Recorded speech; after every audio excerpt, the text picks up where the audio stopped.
लोग जल्द से जल्द इस मंच तक आइए। इस मंच से निकला हुआ एक एक शब्द आपके जीवन को बदलने वाला है। मैं इतना गारंटी दे रहा हूँ मेरे साथियों। किसी ने कहा है कि हर जर्रा उस्ताद नहीं होता, हर जर्रा उस्ताद नहीं होता, हर इंसान उस्ताद नहीं होता, लेकिन कमर में मार तो वही खाता मेरे दोस्त जिसे इन बहुजन महापुरुषों पे विश्वास नहीं होता, जिन्हें इन बहुजन महापुरुषों पे विश्वास नहीं होता।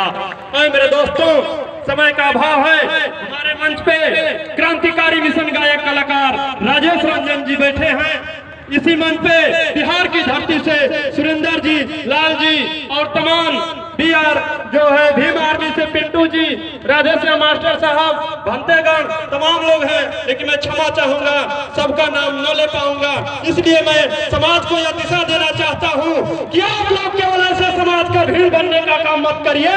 और मेरे दोस्तों, इतनी जो है कि एक मेले का भीड़ बन करके और घर जा करके जब अपने महापुरुषों के विपरीत कोई तीज त्योहार कार्य करते हैं तो हमारे कलेजे में बहुत चिंगारी जो है नहीं खंजर लगता है। मेरे दोस्तों, आज तो हम देख रहे हैं कितनी बड़ी भीड़ है, लेकिन मैं दावे के साथ कह सकता हूँ किस भीड़ का आधा भीड़ भी, आधे लोग भी बाबा साहब की बात को नहीं जानते हैं। ये मेरा दावा है, ये मेरा चैलेंज है।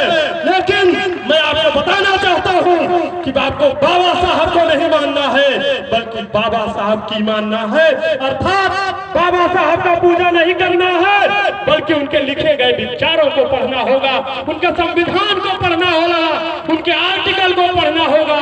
इसीलिए तो हम कहते हैं कि सुंदर से सुंदर की तलाश कीजिए, अरे सुंदर से सुंदर की तलाश कीजिए। मिल गई अगर नदी फिर भी समंदर की तलाश कीजिए। टूट गए बहुत से आईने पत्थर से, अरे टूट गए बहुत से आईने पत्थर से, और बहुजन टूट जाए पत्थर। ऐसे अम्बेडकर की तलाश कीजिए, ऐसे अम्बेडकर की तलाश कीजिए, ऐसे अम्बेडकर की तलाश कीजिए। और मेरे दोस्तों, मैं ऐसे कार्यक्रम से मैं कहीं खुश नहीं रहता हूँ।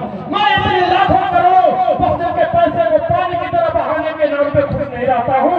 इसलिए कि मैं दावे के साथ नहीं गारंटी से कहता हूँ, हम लोग गाँव गाँव जाते हैं। मेरा एक संस्था है बहुजन सांस्कृतिक मंच जो दिल्ली से चलता है।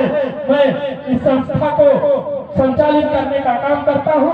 आप लोग अगर यूट्यूब चलाते हैं तो अभी उसके खोलिए, बहुजन सांस्कृतिक मंच सर्च कीजिए, वो चैनल आपको दिखाई देगा।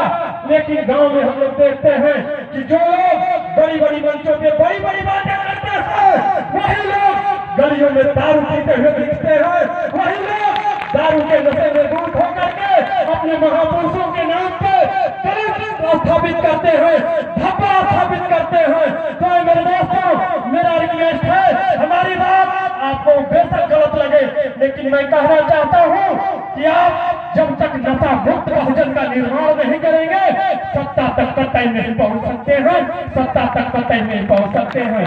इसलिए कि नशा करने वाला व्यक्ति को कोई चंद रुपयों में खरीद सकता है, नशा करने वाले व्यक्ति के इज्जत मान सम्मान को कोई भी अपने पैरों तले रोक सकता है।